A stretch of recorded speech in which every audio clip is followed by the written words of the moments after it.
Welcome to our podcast series, Friends of the Mountains, where we delve into the incredible work and inspiring stories of individuals dedicated to improving the lives of both mountains and their communities. I'm your host, Bharat, bringing you tales from the mountains every Friday. I'm back again, yet with another episode of Friends of the Mountains. This is episode 4 of Friends of the Mountains, and our today's story is about a young architect who is working with pure intention at heart, with passion and empathy for the community. Our today's guest is Kavya Trivedi. Kavya is one of the most passionate people I know. She is an architect by profession, a wonderful artist, an illustrator, and an amazing human being. She is a person who extends her horizons every day and goes out of the line to help people whenever she can. She has worked in Tamil Nadu, Uttarakhand, Nepal, and trans-Himalayan region of India, Ladakh. She is a creative being who makes a lot of things by hand, even intricate things like basket weaving and other DIY stuffs. She is skilled in many natural building techniques, especially plastering with natural materials such as lime and mud. She is the person who embraces her habit of never saying no to anyone, and rather, she sees it as her strength. When it comes to work, she empathizes with people and believes in working for the good of the people. That is why she is the true friend of the mountains. Over to you, Kavya. Hi, Bharat, and hello, everyone. You have said good things about me. Like, I'm not that great. I'm still learning with the process. Like, whatever I'm getting and whatever life is giving me to do. And with that, still learning the things. So, thanks. It's nice to be experiencing working in these places. I have learned a lot now, and I'm still learning. I'm still in the process of learning, and I enjoy that process. So that's wonderful, I think. So tell us about your experience in Nepal. It was a workshop for 20 days or 15 days or something. I went to Nepal, Okay. which were like, it's called Unbound. So they Mhm. asked me to come before like few days, and then my father said, no, just be at home for some time and then go. So I reached there. So the 3 days of workshop had already passed. And there was a group of Australians, around 10 to 12 people. Okay. So when I reached there, just stayed one day in Kathmandu, and the second day they took me to Dhulikhel. So I'm just telling you about this experience because I found it important that when you go to such places and you're not aware about anything, you just already know the things that you have read, and which is not always like a true thing. Right. So I really liked it. That they involved me and the other people also who have joined as a part of this workshop. It's not for, we haven't paid for it or anything. It's just part of like, I just joined it, orientation, you can say. Okay. So it was like 14 days exploring Nepal, showing us Mhm. to various places, letting us meet to various people. There was a organization who used to make product, thankas and different kind of paintings and different kind of weaving works. So they took us to the organization and they showed us that how the people with the special needs, they are working with all those things. So Okay. I got so much impressed, like the on the wheelchairs, and they're doing like such a good stuff. And I got like, I bought so many things from them because I was so happy. Like, art always makes me happy. So the products they were making, like, wow. And then they divided the Australian group and us in a few groups, and they gave us individual project about social problem which is there. So that organization, we had to design a bamboo wheelchair. We had to come up with the idea of bamboo wheelchair. That's And then interesting. there was a group, yes. So like there were different groups who got different project, but I got this. And then I was in the residency of a bari, like in Gully Khel. So we just did all the research and went there and like started working on it together. 4 or 5 people were there in the group. So we thought about it a lot, and I had like, nobody was from the design background. Everybody was from different backgrounds. So how beautiful. Like it's just bringing every fields together for finding a solution, which I felt was nice. So every one of us was good in something. So we need to present a video of our documentation and the final product. So I just did like a design part and took everybody else's suggestion that how can we like bend bamboo and all the joinery details, and how can we make wheels out of it, or different things, and then like everyone presented at the same place at the end of the journey. Okay. Yeah, and then after that, our office started, and the office was Abari. Like I got to learn from Abari actually. I just started working in the headquarter office, which is Kathmandu. It's like a very small room. We have like few people who work together. That like a very less people. Their ideas like so amazing, and so we had to do a 3 kilometer walk every morning to reach to office, and it was like uphill. It was not it was a tough walk. Okay. So where were you staying at? In Kathmandu, I was living far away from the office because the office is just like a small space. It's an urban kind of a space. So they don't have their own big space in Kathmandu. So I used to live with a Nepali family. They used to feed us good food in the morning, like a heavy meal. And in the afternoon, you just get bye or something, just like snacks. So it was different. Okay. So what kind of project you were working on that time? The first project I got in Abadi was to build a community center near Ilam, eastern part of Nepal, near Okay. Darjeeling. So we were building that place for Mang and Pang community. Then I was just like learning about bamboo. I didn't have much knowledge about bamboo, and they just gave me the whole project. And then with their test, I got more nervous. And there was a friend, his name is Harsh. So he's like elder than me, and he has worked in many places like VTN Architects, Vietnam, with Junya Shigami in Japan. And he was just also here for a break and learn things about bamboo. He just motivated me a lot and supported me with like that I can do. He helped me to realize what all can I do. So yeah, and then he just helped me with the design. So it was very much fun how we have designed the classes. We learned about how much span should be there. First, we have decided how it should look like, and then with the bamboo stick, I made a model. And after making the model, we are discussing how will we construct it. So everybody was just sitting, and he just picked up the model and he was like, how it looks. It looks nice, but how can we construct it? How it is possible to construct this model?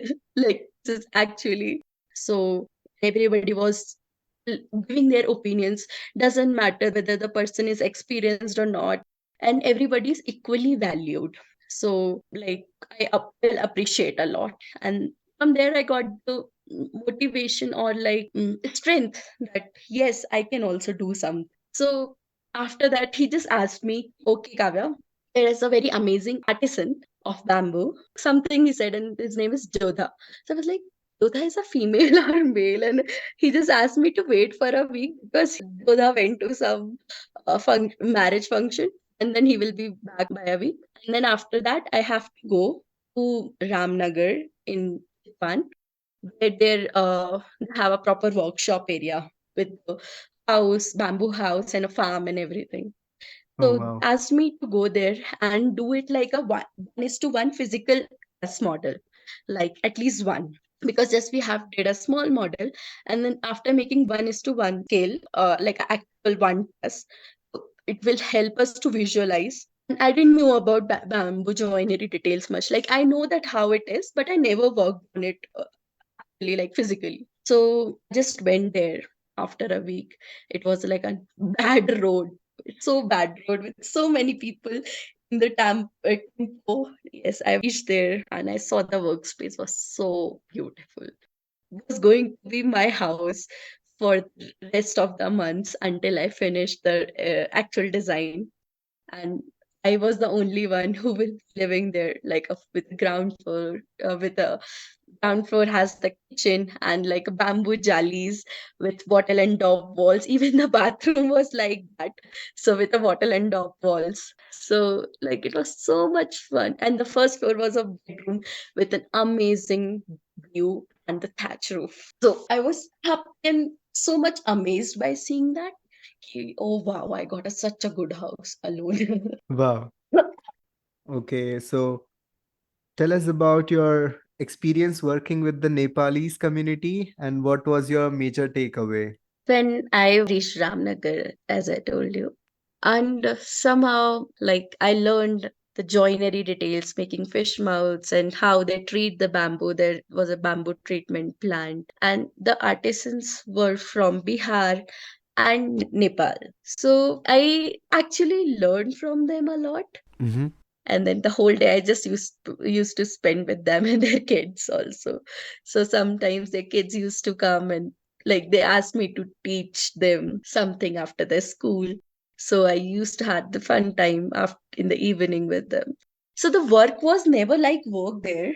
It is just like in the morning you wake up, you cook food, you eat, and then you just in that place you work, and in the Okay. afternoon you just take a break and you have the house just like 10 steps away. So it was my first experience not going to the office and just working on site with the people who are there, like with the artisans, and there were female artisans as well.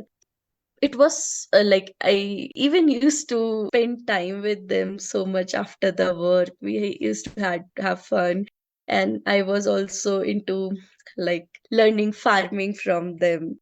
I used to help them in the farming because they had a farm and they used to pluck vegetables from there and then they cook. So for me, everything was so much fascinating. And nearby only, there were many old Nepali people who lived there. And I used to go to other places also to learn how they cook because it was very much fascinating for me, like making kalonji. You understand, like kalonji out of mango? Okay. It's like pulp. It's like a sauce. Yes, but like it was like not the ripe mango, The from the unripened kacha mango. mango. Yeah. Yeah, and yeah, yes, yes. So that's what I learned there from them.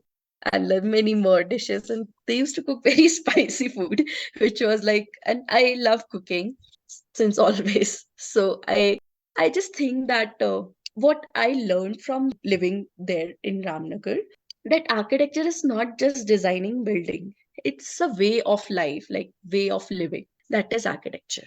So how we design the space, so it's we just see that we divide the space and everything, but we don't experience the activities that the person does.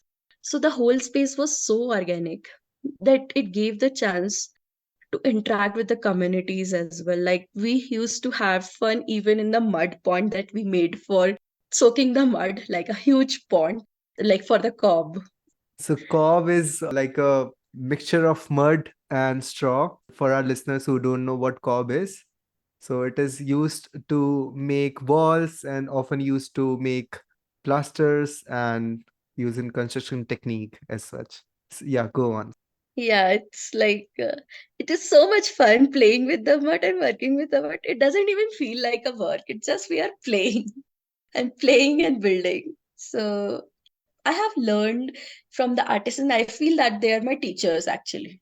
I like the idea of a bari, that how they treat their artisans, and like with all the respect, and without them actually nothing can be done True. because they are the one who is making it practically possible, right? So I admire it a lot.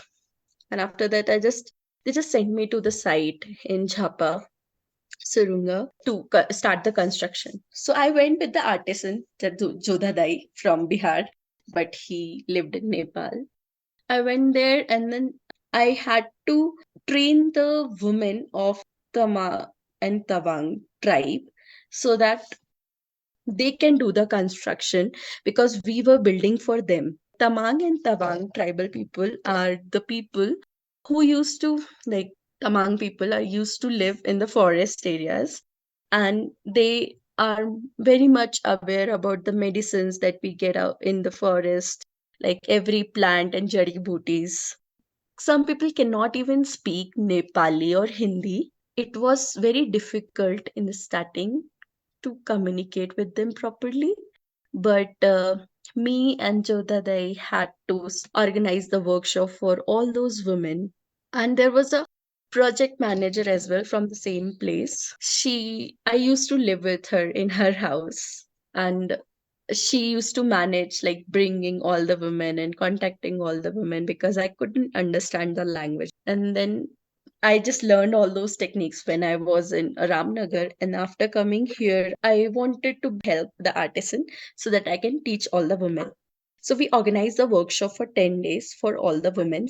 So we taught them how to drill like a big machine, even in the concrete, because we have to fix all the poles of bamboo, and like how to finish the bamboo and make joinery details, and even how to finish the nut bolts. So all these work we trained all the women. So they gave me strength and like the willing to learn things at that age. Like after a certain age, you just feel like that you are done and you don't want to learn. And from those women, they were like, some women were old and various ages, and they are so much enthusiastic about learning those things, like a new things. And they're like, okay, I can do it. They never said no to anything, and they're Wow. not like a lazy woman that I don't want to do it.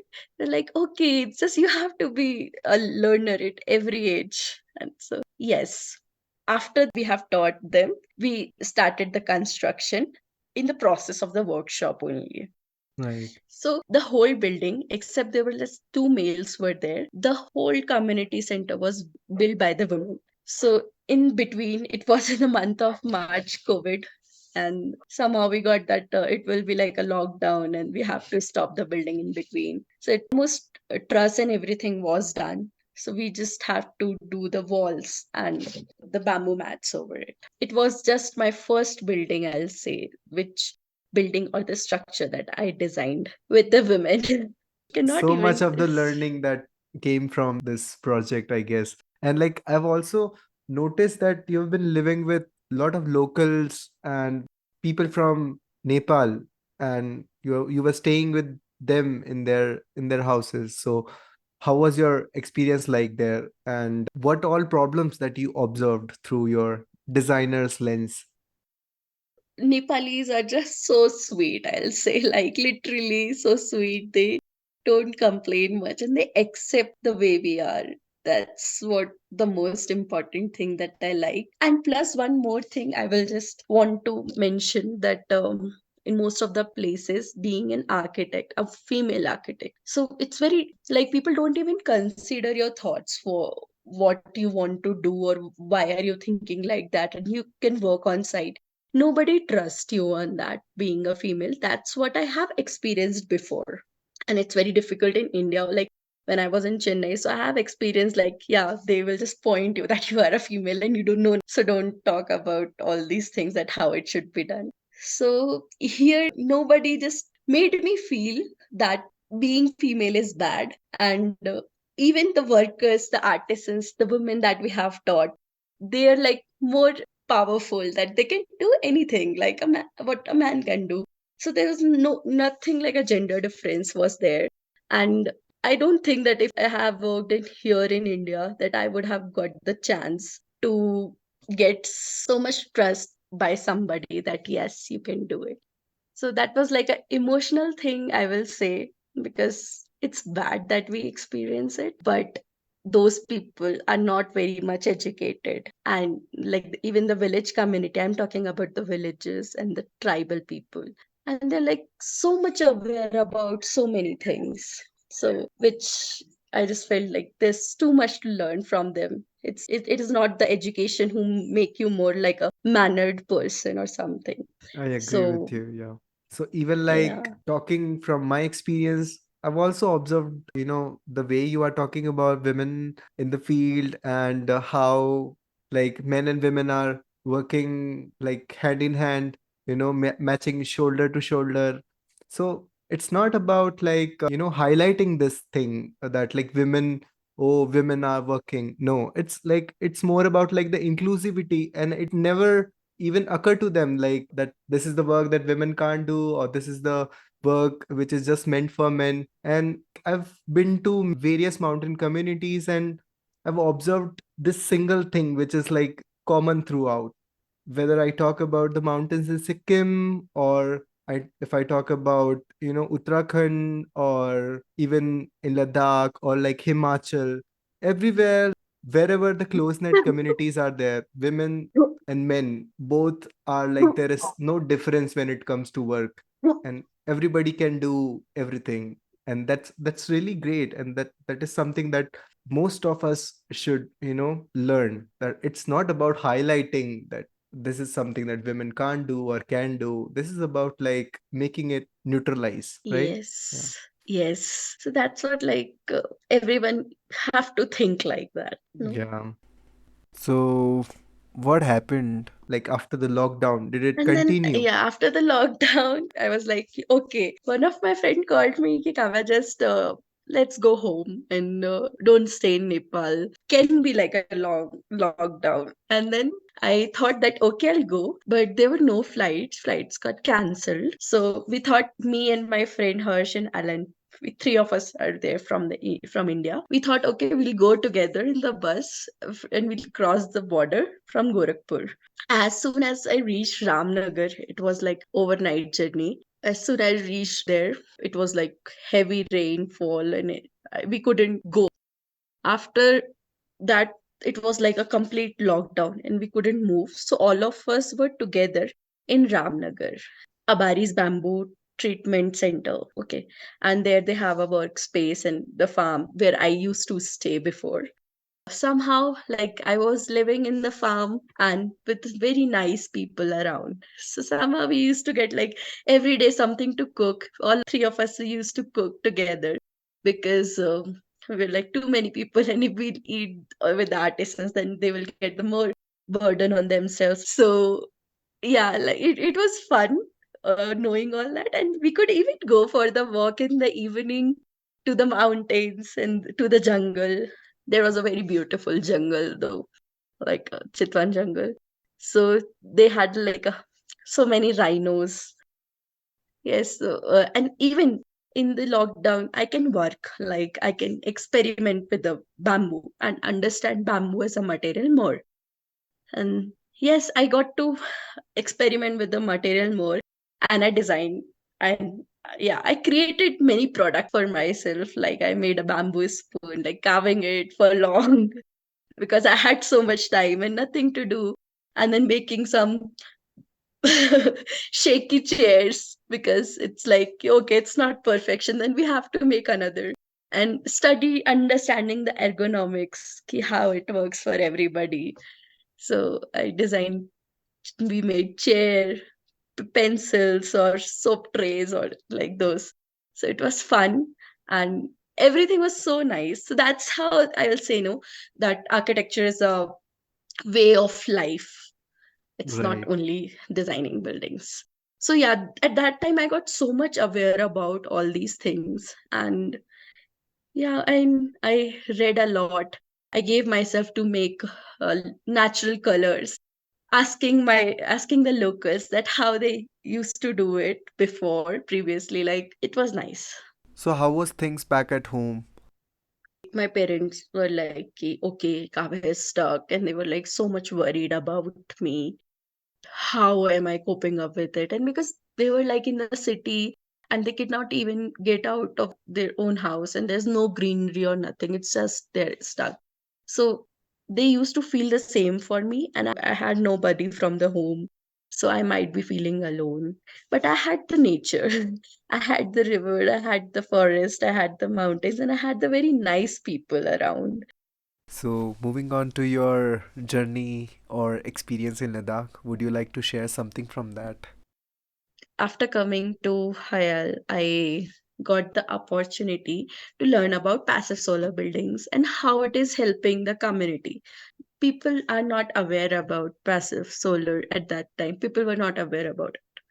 So, like when the outside temperature is minus 30, The inside temperature can be 12 to 15 without any heating device. So I'll say Sonam Wangchuk started this here in Ladakh, and it is just like the basic concepts. And at this point, I will say that the process and the way of development in India is just changing so much since last few years.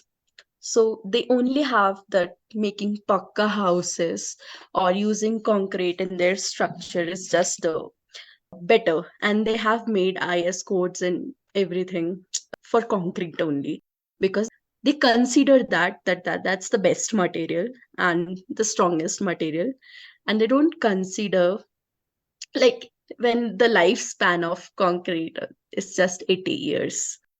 Okay, and then when the mud buildings are surviving for like 1,000 years. So the thing is that the knowledge has not passed on from our ancestor to us. We don't have any textbooks or anything about all those study. So Auroville Satprem Mani, he has done like a nice study about all this. Like he started, I'll say, basically in India. So he has done so much research and documentation about it, that he found it out that adding some cement in the mud can also help, and he's just trying to build some IS codes for the mud structures. Right. So, like the way in India, we used to have so many different kind of houses, like Gujarat, Kutch has bhonga houses with white color on it and so many mirror glasses. So every place had their own kind of architecture, which made every region different, no? Yes. So I wanted the development to be in the direction by getting some knowledge from our ancestors. Wow. So, where this journey led you afterwards? I came to Ladakh and I joined Hayal because of reason that I wanted to work with the community and for the people of Ladakh apart from the architecture. Okay. I was just discussing with people that I want to work. I wanted to work for the nomads as well, who are just switching into semi nomads. They are selling their pashmina goods. And then I somehow ended up with this community. So I wanted to rehabilitate the village. This was just an idea which came to my mind. Right. So I have explored various places. I have been to the border part, even like Galwan side, and then Changthang, Hanle. Like I have visited many parts of Ladakh. And in the Sham region, I found a village which had no road accessibility. And the first time I went there, it was a 2 hour trek, and the stream was completely frozen. Trek is so nice. From the highway, you have to trek for 2 hours to reach the village. You just have to follow the stream. And in the winter, so everything is just white. And the thing that I love about Ladakh is every season has its own color, right? Right. So which I haven't seen anywhere in India, or like even in other mountain regions as well. But here, I just loved the village. It had 14 families altogether, and the people left the village. Many people, only the older ones are used to live there. So I just fell in love with the village, that I started going there many times. And yeah, with you only, I thought of doing the measure drawing of a house, and then we thought that okay, we'll do the conservation of this house. Yeah, I So it was remember. always in my mind that yeah, I even took you there. I took everyone there after that because I just loved that place. That place is just surrounded by the mountains and have so much greenery in the summer, so many apricots, and oh wow, it's just wow. That village is just has my heart. And one of my friend, Lundu, he is from that village. So he used to live in that village when he was a kid, like till fourth or fifth standard. And after that, he left the village. So his house is also kind of abandoned. Okay. So I got the chance and I discussed with him, and he also had the same mindset that he also wanted to work for his village. And I like one thing about Ladakis, that they always want to work for their region. Like they don't run towards only the money. They just want to be the part of the local community. Yeah. So he didn't work outside. He just came back to his village after studying, finishing the graduation. And yeah, this somehow we discussed and we just said that we'll do this project for the communities and just helping the communities. I had no clue like how will I survive with the money and all, but I just thought of following my heart, whatever I want to do. I want to mention about this couple from US, Kathleen and Jason. So they left everything back in US and they settled here, this village. They are here since last 5 years, and they also had the same vision. And then after I went home, I did research about all these things like the abandoned villages. I'll say changing the definition of development, because development is not just like making cities more and more cities, and urbanization is not the solution, which is happening everywhere, even in the mountains. Right. So Ladakh is also facing the same thing. Everyone from the village are just moving to Leh, and Leh is getting bigger and bigger, and they have a house in Leh, and the villages are getting empty. Only the older ones live in the village. All the younger ones just move to cities, like providing basic facilities like hospitals and basic things, schools. Schools. Yes, so like you have to cluster it and like do it in different parts, not just forming one good school in a city. So that's not the solution. So I just wanted to change that, and we have discussed a lot about what all we can do. And then I came back, and then we somehow got the funds for this project, and we thought of making homestays and finding more solution. Like the first step is just like making homestays in the village so that we can generate income. I'd like to stop you there and we'll go a little bit back and ask you what all goes in raising funds for something like that, like a community project, because this is interesting part which many people like you may want to know about it. So like I tried reaching to various organizations who works for the same vision, but we haven't got, like we were just like we want to do it this year, and we didn't had much time to reach many people. So we got the investment, I will say, not the fund. And we are still looking for the fund for many other phases. Like in this phase, we have just done like 6 houses, 8 rooms, and using the local materials and all, and reducing the cost. And the cost is always higher when you work like this high, and you have to take everything from the highway, and workers have to take on their back and trek till the village and put the things there. So it was very much challenging to work with limited resources and amount, yes. So I didn't even had a good budget and the good materials. Not so I just used the local materials which I found there. So it's just I don't even know about what all things had been done before, and I'm just experimenting. Okay, let's do it. So yes, it was very much fun till now, and it's still fun working for them. And I also want to add this point that that village does not even have a single kid who lives there. So it's just very sad to hear, but only the old people lives there, like Appi or Meme. Appi is just Dadi and grandmother, or Meme is grandfather. So they Okay. only live there.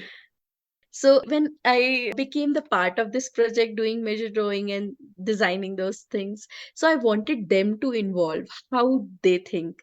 So they never accepted me as a like part of their community. And I was there during the plowing season, and I was asking them, what do you think and all. They're just like, they don't even respond to me properly. They're like, okay, whatever you think is nice. And they used to call me madam, which I hated. So I wanted them to accept me so badly, like, okay, what can I do so that they can accept me as their as a part of them. So I helped them in plowing and watering the fields, and I just like wanted to learn from them how to do farming. And after that day, they named me. Actually, they gave me a local name, like Ladakhi name, Kunzes Angbo. So what Kunzes does it is like mean? something which the person who binds everyone together. So Kunzes Angbo. And after that, they started talking to me in Ladakhi, and they're like so much talkative, like uppies. They just talk and they don't care whether I understand it or not. So at first my friend used to translate it to me, and later I just understand what they say. So that's how I interacted with the community, and I got to learn the language. Like, I can understand Ladakhi, but still, like, partially. But I can speak also some words, learning with them. I can respond to them. So it's nice being there and learning so much from them. So, like after working with them in the field, did you get in terms with them? Yes, it was nice that after getting a new name, and then they accepted me, ki, okay, now you are a part of the community. And then they gave so many suggestions, ki, we can do that and we can do this, and they want how they want things should be.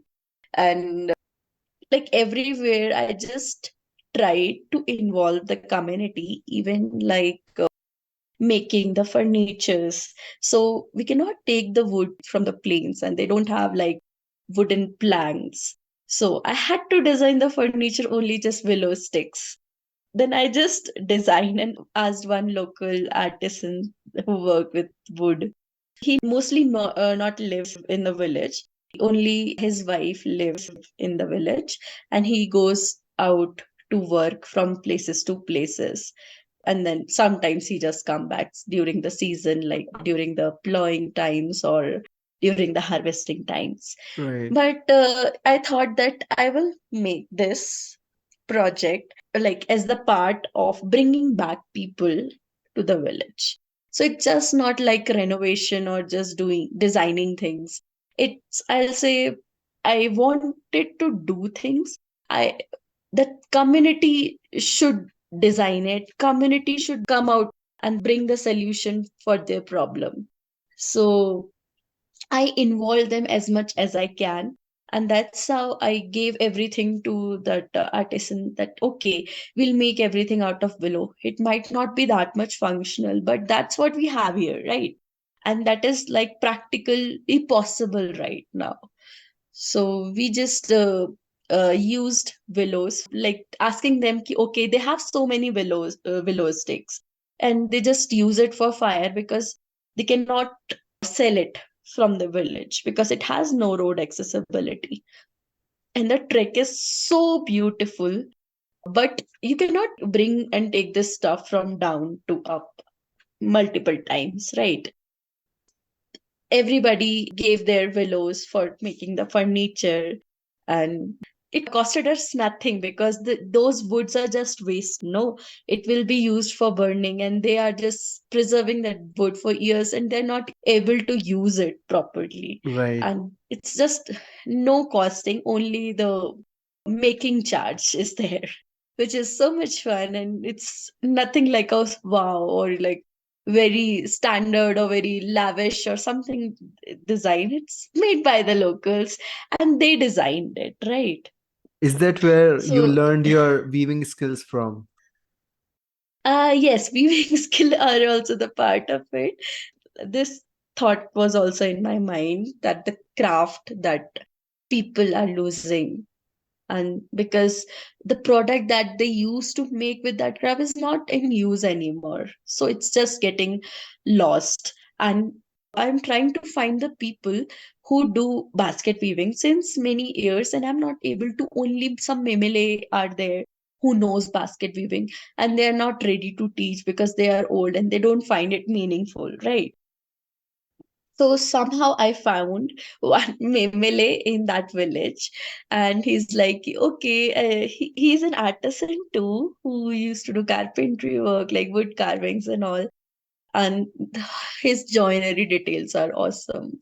So I asked him, okay, to teach me, and he said, okay, I will teach you. And he's just like, okay, I'll teach you, and ignores me. One day I just went and I just stayed with him for 10 days or more, and asked him, okay, let's go and cut the willows. Just tell me what all sticks I have to cut. And he was like, we'll do it tomorrow. And I want to do it today. We'll cut the willows today and we make the basket tomorrow. He's like, okay. And he's like 80 years old. And he came with me and he climbed the tree to teach me what all willows are perfect for the basket weaving. So, basket weaving is basically like the basket that the Amales used to carry at their back to keep things and climb the mountains. So it's very easy and it's very comfortable to carry like a backpack. So, But now it's like, just to mention what amale is, like, ama is mom, or lay is a word we put it at the end just to pay the respect. It is like G Mataji, in Mataji. Hindi. Yeah, Yeah. in Hindi, if I say. Yeah. So asked him and he just told me what all willows we have to cut for basket weaving. And then he took me to his house and then he didn't know how to teach. It was difficult. He just started doing it. And I was like, I want to learn. Just teach me the like steps. And he couldn't. He just asked me to watch him. And I just watched him for like he just made one basket and I was like, I cannot make it. It's so difficult. And I wasn't even able to absorb that what all steps it involved. So there was one of my friend also who also wanted to learn and she just gave up that okay, it's not my cup of tea. And I also thought of giving up. Okay, I cannot learn. At that night was so stressful for me because I was like, I might have came to that age that I cannot learn more new things. So, but the next day and for a few days, we have tried the same thing. And one day I just made my own basket and in between he was helping me and if I was making any mistakes, he was just laughing and not telling me that I am making mistake. He was just laughing on me. It was very much fun. Like there is a teacher and he's not even telling you what you have to do.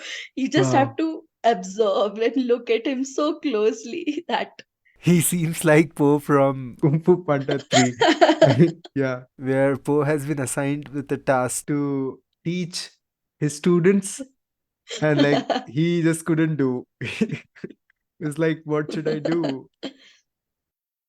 yes, but I was like a dedicated student of him. I never left him. It's okay. Yeah. I just wanted to learn. So somehow I made a basket, like a small zipper for me, like a small basket to carry as a side bag, and everybody like, oh, goodness, made its own zipper. So they are like, oh wow, it. I wanted to rebrand it, like okay, anybody can use it, carrying your small stuff like phones, power banks, or anything like that. You have to carry a water bottle. So I was just finding it cool to carry as a side bag and everybody was making fun of me in the village, which I find it nice that I'm just getting attention of everybody that I tried something different. So yes, and that's Wow. how I am trying with other local crafts as well, which are dying to involve with the community. And it's so much fun to not to learn from like a system. It's just so organic learning process that you have to be very much dedicated or aware about why you are doing it. Right. So, what did you use it for, that basket? So I just use it, I still use it for my side bag. And later I thought of using it as making a lamp. So I love making lamps. Wow. since my school. So I experiment, like anything that I get, I just make lamp out of it. You will, if you'll ask my flatmates from college, my whole house was full of lamps. I used to get bottles from here and there and just make lamps. So yeah, here I thought of reusing it as lamps and combining craft and architecture together.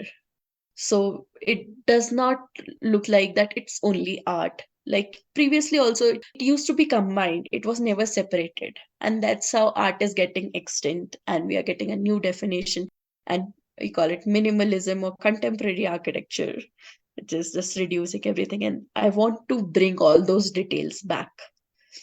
So, talking about this village project, so why did you think that it is important to, work with the community and, retrofit this village?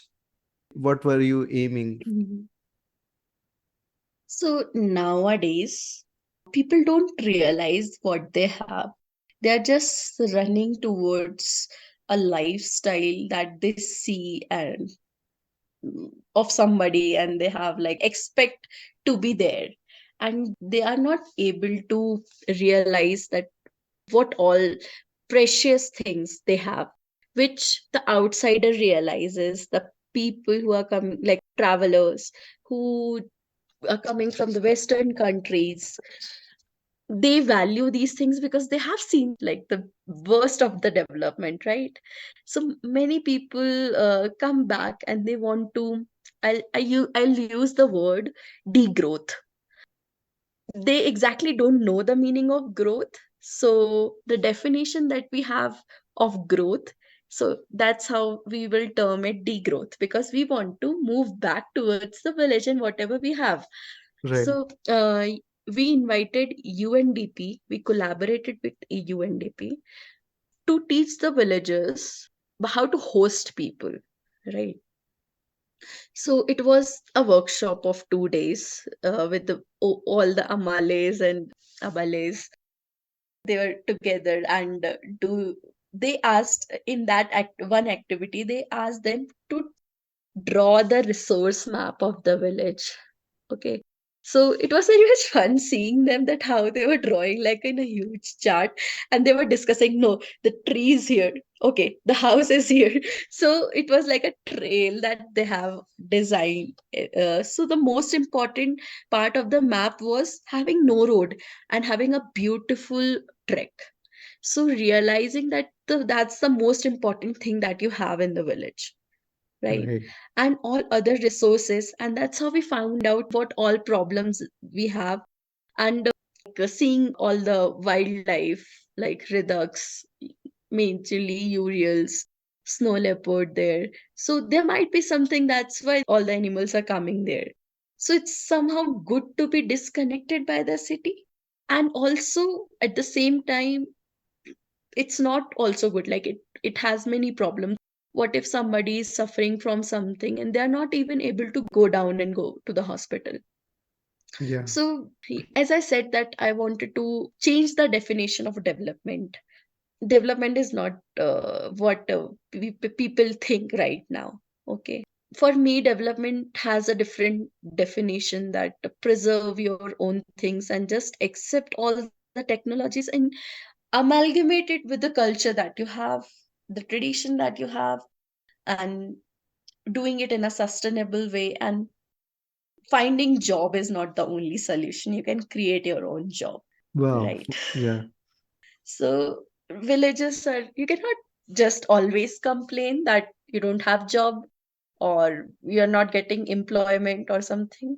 But whatever you have, you can just use it nicely, and you will be only be able to use it when you value it and when you know it by yourself that you have these many things, right? So we are making them realize like it's a part of the process that what all precious things they have and they should not lose. So, So the like, main aim is just that only, setting okay. up an example, like just one village at a time. So, what did it mean to you? And Why did you go all out, going beyond the line and still be working for the community? And like, what keeps you going, basically? Uh, the happiness of the people, because since I started working on this project, I haven't seen the son or their daughters since then, or their kids, the daughter, like their grandsons and grandchildrens. But since I am working on this project, so there are small gatherings that happen. We plan picnic, and then people are like, I think that I told that the artisan came back to his home, and he's doing work from there, making furniture. And Ache is not only alone there, because it's difficult for a woman to be alone, and it is difficult for anybody to be alone in the village. I will feel like completely alone in the house, and you have to manage everything, and Right. kettles too. Yes. So I am happy that we are able to bring back people back to the village. And this smile after that, they love me so much now that when I cross a house, so they will call me, come, come, Kunjasle, you just have to drink tea. And they just force me to drink a tea. And I cannot leave a house without drinking a tea. I don't have the option to say no. And they're so welcoming that they always, everybody just ask me, eat food at my house, eat food at my house. And they're So just nice. like stretching me everywhere. It's difficult. Yeah, it's difficult for me, but the love that I am getting, it's more than anything actually. Like, I haven't received this much amount of love from anybody or anything that I have worked for, or it's more than anything, like even the money. So it doesn't Wow. matter. So everybody just craves for money, but I'm just happy being poor and working for the people.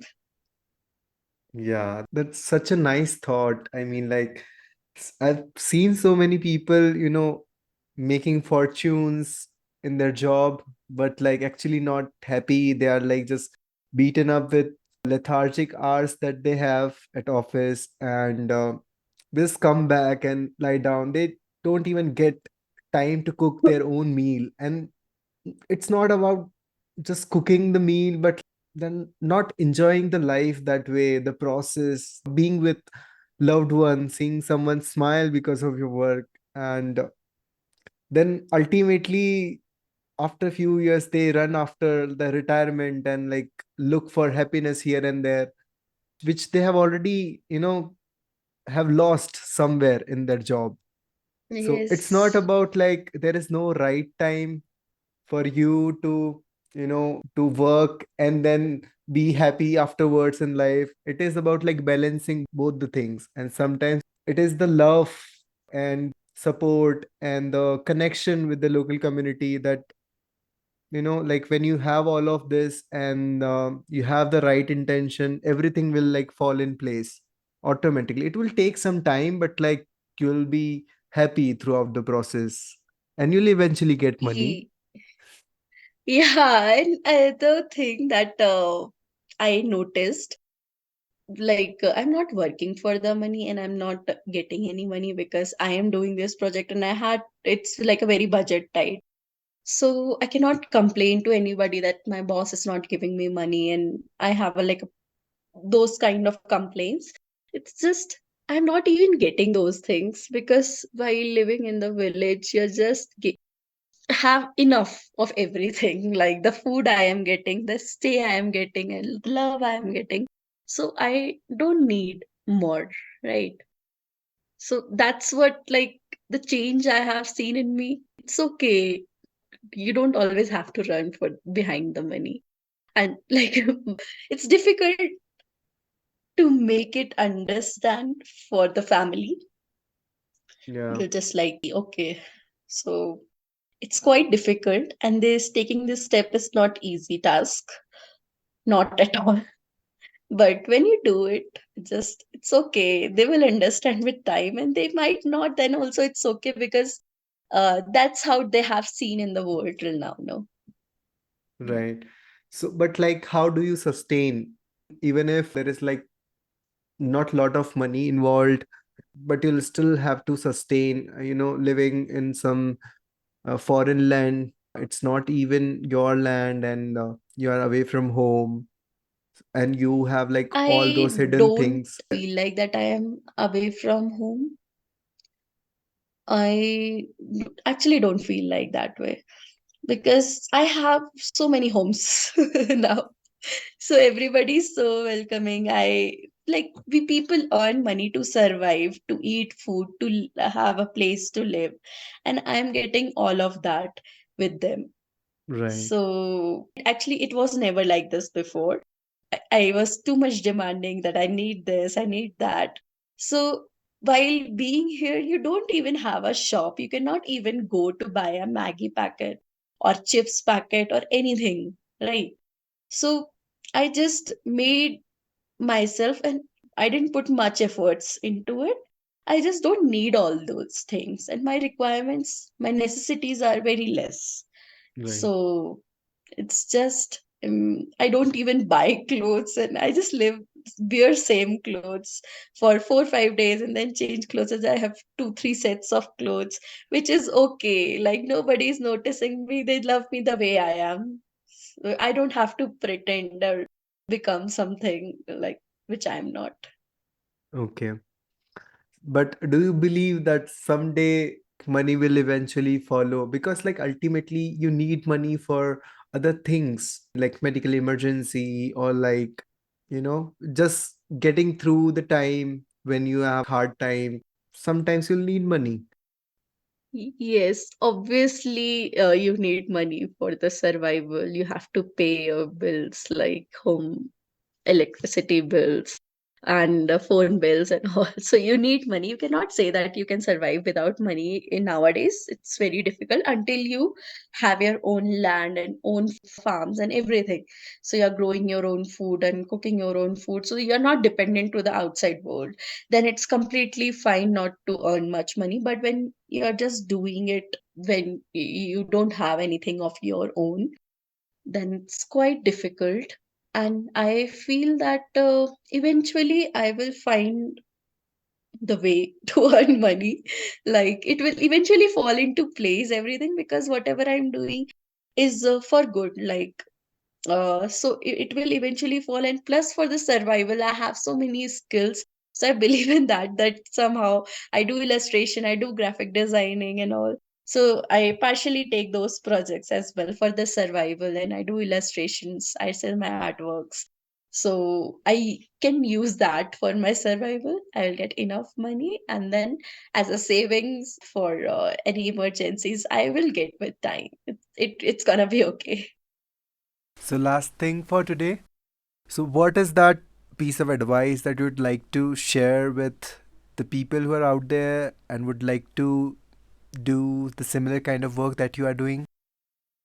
I'll say that don't get influenced by anybody. Like, just find your own things and understand yourself first. That's the most important thing. That if you'll not know yourself, then knowing others is not doesn't matter, right? Right. So I am like people nowadays, they read too much about other people, finding those books that how to be like power of now and some. I'm not against it, but it doesn't work for me. That's what I wanted to say. And like just follow whatever you want to do. You don't have to bother about whether it's gonna be right or wrong. It's okay. It's if it is wrong, then you will fall, and then you have the chance to rise again, right?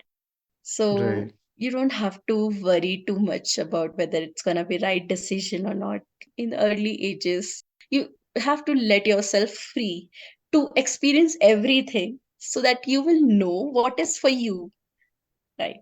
So in this Yeah. school, we just asked after 12th to pursue a stream, which we don't even know what is engineering or what is architecture or what is a designing. So we have to indulge ourselves in those fields to know what are those fields. Then only we are able to understand that okay, this is for me and this is not for me. It's okay, it will take time, but at the end you will be able to do what you actually want to do, and which will make you happy. Yeah, I'd agree to that. So thank you so much, Kavya, for agreeing to do this podcast with us. Thank you so much for inviting me, Bharat. I love this session. Like, I got the chance to speak so much about my journey. Like, I wasn't even aware of the things that I said. It was just like a complete refreshment of whatever I did till now.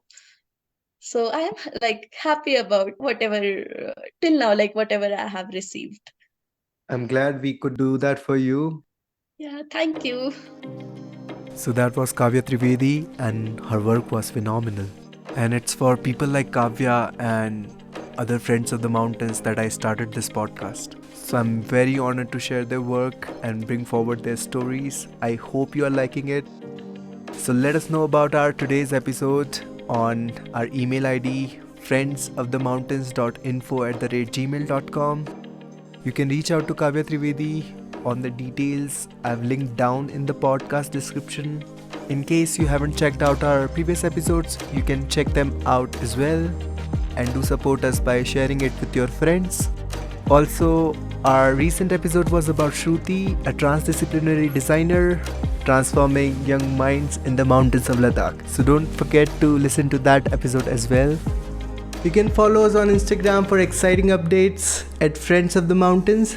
Also, this podcast is available on other platforms as well, like Apple Podcasts, YouTube, etc.